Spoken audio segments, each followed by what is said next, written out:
ನಮಸ್ಕಾರ ವೀಕ್ಷಕರೇ, welcome back ಅಡುಗೆ ಕನ್ನಡ ಯೂಟ್ಯೂಬ್ ಚಾನಲ್.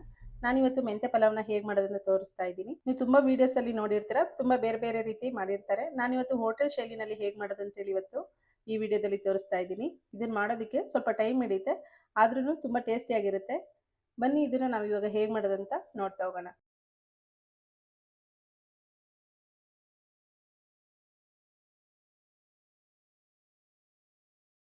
ನಾನಿವತ್ತು ಇದಕ್ಕೆ 1/2 kg ಅಷ್ಟು ಅಕ್ಕಿ ತಗೊಂಡಿದ್ದೀನಿ. ಇದನ್ನ ಒಂದು 10 ನಿಮಿಷ ಮುಂಚೆನೆ ನೆನೆಸಿಟ್ಕೊಳ್ತಾ ಇದ್ದೀನಿ.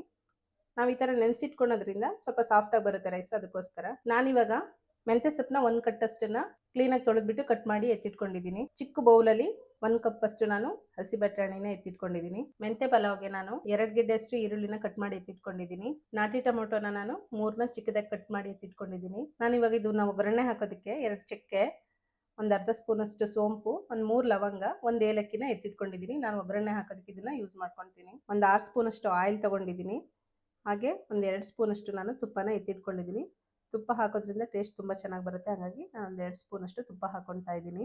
ಒಂದು ಚಿಕ್ಕ ಕಪ್ಪಲ್ಲಿ ನಾನು ಮೊಸರು ಎತ್ತಿಟ್ಕೊಂಡಿದ್ದೀನಿ. ಒಂದು 2 ಸ್ಪೂನ್ ಅಷ್ಟು ನಾನು ನಿಂಬೆ ಹುಳಿನ ಎತ್ತಿಟ್ಕೊಂಡಿದ್ದೀನಿ. ಅರ್ಧ ಸ್ಪೂನ್ ಅಷ್ಟು ಅರಿಶಿನ ಹಾಗೂ ರುಚಿಗೆ ಬೇಕಾದಷ್ಟು ಉಪ್ಪನ್ನ ನಾನು ಎತ್ತಿಟ್ಕೊಂಡಿದ್ದೀನಿ. ಇಷ್ಟೆಲ್ಲ ಐಟಮ್ಸ್ನ ನಾನು ಒಗ್ಗರಣೆ ಯೂಸ್ ಮಾಡೋದಕ್ಕೆ ಎತ್ತಿಟ್ಕೊಂಡಿದ್ದೀನಿ. ಹಾಗೇನೆ ಈಗ ಮಸಾಲೆ ರುಬ್ಬೋದಕ್ಕೆ 2 ಚಕ್ಕೆ, 2 ಅನಾನಸ್ ಹೂವು, 3 ಲವಂಗ, 2 ಏಲಕ್ಕಿ, ಒಂದು ಸ್ಟಾರ್ ಹೂವು, ಒಂದು ಅರ್ಧ ಸ್ಪೂನ್ ಅಷ್ಟು ಸೋಂಪು, 8 ಹಸಿಮೆಣಸಿನಕಾಯಿ, 1 ಹಿಡಿಯಷ್ಟು ಪುದೀನ, ಸ್ವಲ್ಪ ಕೊತ್ತಂಬರಿ ಸೊಪ್ಪು, 1 ಸ್ಪೂನ್ ಅಷ್ಟು ಧನಿಯಾ ಬೀಜ, 4 ರಿಂದ 5 ಸ್ಪೂನ್ ಅಷ್ಟು ತೆಂಗಿನಕಾಯಿ ತುರಿ, ಒಂದು ಅರ್ಧ ಗೆಡ್ಡೆಯಷ್ಟು ನಾನು ಬೆಳ್ಳುಳ್ಳಿನ ಹಾಕೊಂಡಿದ್ದೀನಿ.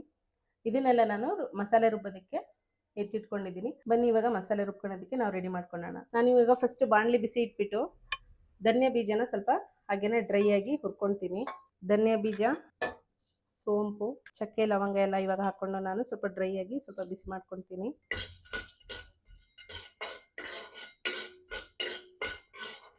ಇದು ಸ್ವಲ್ಪ ಬಿಸಿ ಆದಮೇಲೆ 1 ಸ್ಪೂನ್ ಅಷ್ಟು ಆಯಿಲ್ ಹಾಕ್ಬಿಟ್ಟು ನಾನು ಈರುಳ್ಳಿ ಎಲ್ಲ ಹಾಕೊಳ್ತೀನಿ. ಈರುಳ್ಳಿ, ಹಸಿಮೆಣಸಿನಕಾಯಿ, ಶುಂಠಿ ಎಲ್ಲ ನಾನು ಈ ಟೈಮಲ್ಲಿ ಹಾಕೊಂಡು ಸ್ವಲ್ಪ ಬಿಸಿ ಮಾಡ್ಕೊಳ್ತೀನಿ. ಹಾಗೆ ಬೆಳ್ಳುಳ್ಳಿ, ಪುದೀನ ಸೊಪ್ಪನ್ನು ಹಾಕ್ತೀನಿ.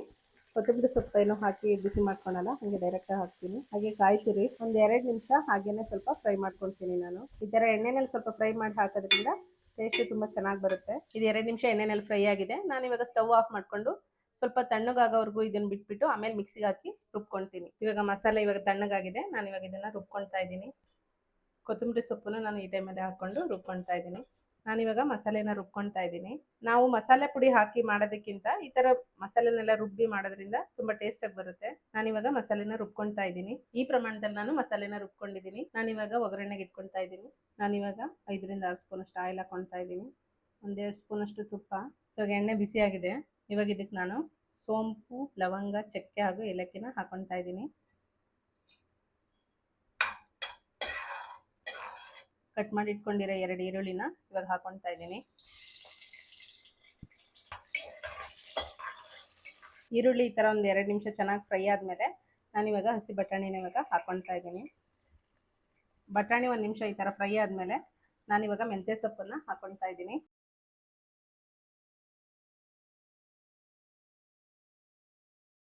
ಮೆಂತ್ಯ ಸೊಪ್ಪು ಹಾಕ್ಬಿಟ್ಟು ನಾವು ಒಂದು 5 ನಿಮಿಷ ಚೆನ್ನಾಗಿ ಎಣ್ಣೆನಲ್ಲಿ ಫ್ರೈ ಮಾಡ್ಕೋಬೇಕು. ಇಲ್ಲ ಅಂತ ಹೇಳಿದ್ರೆ ಸ್ವಲ್ಪ ಕಹಿ ಇರೋದ್ರಿಂದ ಮೆಂತ್ಯ ಸೊಪ್ಪು ಅಷ್ಟು ಚೆನ್ನಾಗಿ ಬರಲ್ಲ. ಈ ಥರ ಫ್ರೈ ಮಾಡ್ಕೊಳೋದ್ರಿಂದ ಆ ಕಹಿ ಎಲ್ಲ ಹೋಗಿರುತ್ತೆ, ತುಂಬ ಚೆನ್ನಾಗಿ ಬರುತ್ತೆ ಈ ಥರ ಫ್ರೈ ಮಾಡೋದ್ರಿಂದ. ನಾನಿವಾಗ ಇದಕ್ಕೆ ಕಟ್ ಮಾಡಿ ಇಟ್ಕೊಂಡಿರೋಂಥ ಟೊಮೊಟೊ ಹಣ್ಣನ್ನು ಈ ಟೈಮಲ್ಲಿ ಹಾಕೊಳ್ತಾ ಇದ್ದೀನಿ. ಹಾಗೆಯೇ ಅರಿಶಿನ ಪುಡಿ, ರುಚಿಗೆ ಬೇಕಾದಷ್ಟು ಉಪ್ಪು, ಟೊಮೊಟೊ ಎಲ್ಲ ಹಾಕ್ಬಿಟ್ಟು ಒಂದು 2 ನಿಮಿಷ ಇದನ್ನು ಚೆನ್ನಾಗಿ ಫ್ರೈ ಮಾಡ್ಕೊಳ್ತೀನಿ. ಒಂದು 2 ನಿಮಿಷ ಇದು ಚೆನ್ನಾಗಿ ಫ್ರೈ ಆಗಿದೆ. ನಾನಿವಾಗ ರುಬ್ಕೊಂಡಿರೋ ಮಸಾಲೆನ ಇವಾಗ ಇದಕ್ಕೆ ಹಾಕೊಳ್ತಾ ಇದ್ದೀನಿ.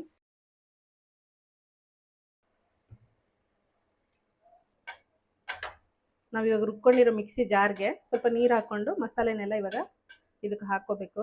ನಾನಿವಾಗ ಇದಕ್ಕೆ ಇದೇ ಟೈಮಲ್ಲಿ ನಾನು ಮಸಾಲೆ ಹಾಕ್ಬಿಟ್ಟು 1 ನಿಮಿಷ ಆದಮೇಲೆ ನಾನಿವಾಗ ಇದಕ್ಕೆ ಅಕ್ಕಿ ಹಾಕ್ಕೊಳ್ತಾ ಇದ್ದೀನಿ. ನಾನಿವಾಗ ಇದಕ್ಕೆ ಮೊಸರನ್ನ ಹಾಕ್ಕೊಳ್ತಾ ಇದ್ದೀನಿ. ಈಗ 1-2 ಸ್ಪೂನ್ ಅಷ್ಟು ನಿಂಬೆ ಹುಳಿನೂ ಹಾಕ್ತಾ ಇದ್ದೀನಿ.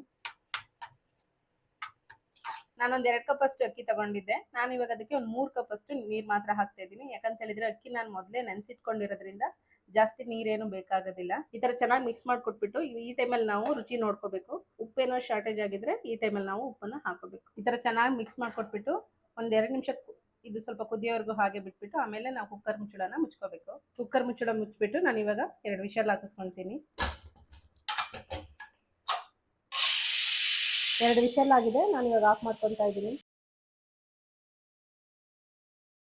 ನೋಡಿದ್ರಲ್ಲ ತುಂಬಾ ಚೆನ್ನಾಗಿ ಬಂದಿದೆ. ಇದನ್ನ ಒಂದ್ಸತಿ ನೀಟಾಗಿ ಮಿಕ್ಸ್ ಮಾಡಿಬಿಟ್ಟು ಆಮೇಲೆ ಇದನ್ನ ನಾನು ಒಂದು ಬೌಲ್ಗೆ ಸರ್ವ್ ಮಾಡ್ಕೊಳ್ತೀನಿ. ನೋಡಿದ್ರಲ್ಲ ವೀಕ್ಷಕರೇ, ತುಂಬಾ ಚೆನ್ನಾಗಿ ಬಂದಿದೆ ಮೆಂತ್ಯ ಪಲಾವ್.